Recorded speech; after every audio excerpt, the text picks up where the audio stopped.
I'm Dr. Nick Sturgio. I'm a professor at the University of Nebraska-Omaha and the University of Nebraska Medical Center.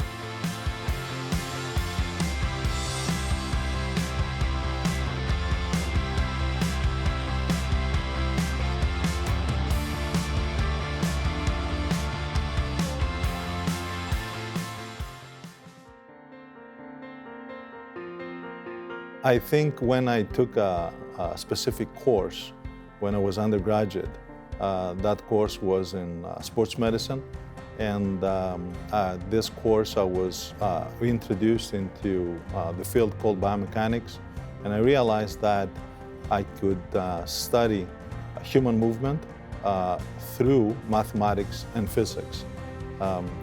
That actually was the defining moment for me, when I could bring all these wonderful things together: mathematics, physics, and human movement. You cannot be a scientist without actually having curiosity.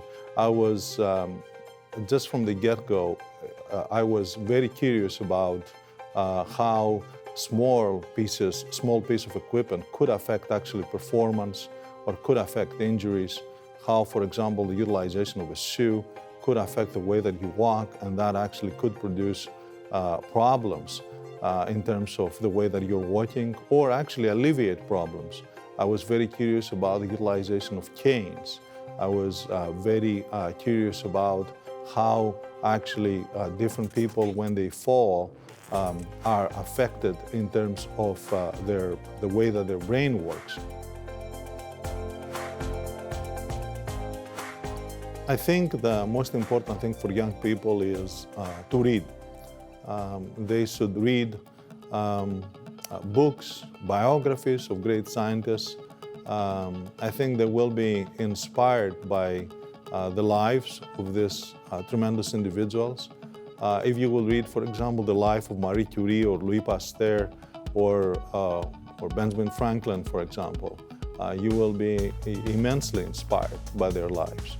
I think also is another way to be immersed into these areas is actually to take things apart as well too. Okay, try to find out how things work. Don't take things for face value. Okay, this does this because this is how it is designed. Try to find out the source behind the way that they function. We're never going to have a eureka moment or an aha moment, like an idea moment, if we don't have material in our brains that can masticate. So what practically happens when you get an idea is you gather a lot of information. They're just sitting there, actually, believe it or not, but they are not sitting idle. All this information that you have in your brain that you gather from all kind of different sources, they are actually slowly are coming together. Believe it or not, they are being actually processed in your brain.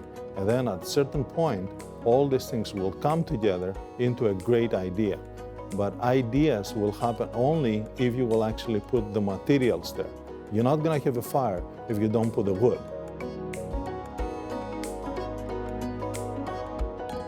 You have an idea, be humble about your idea. It could be that a lot of other people in this world have actually maybe already thought about your idea, okay?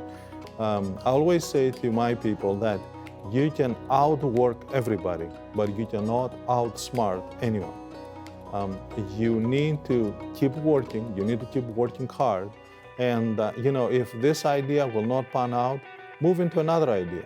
But when you feel also that you have like a really unique idea, and don't allow people actually to stand in your way in terms of scolding you or putting you down.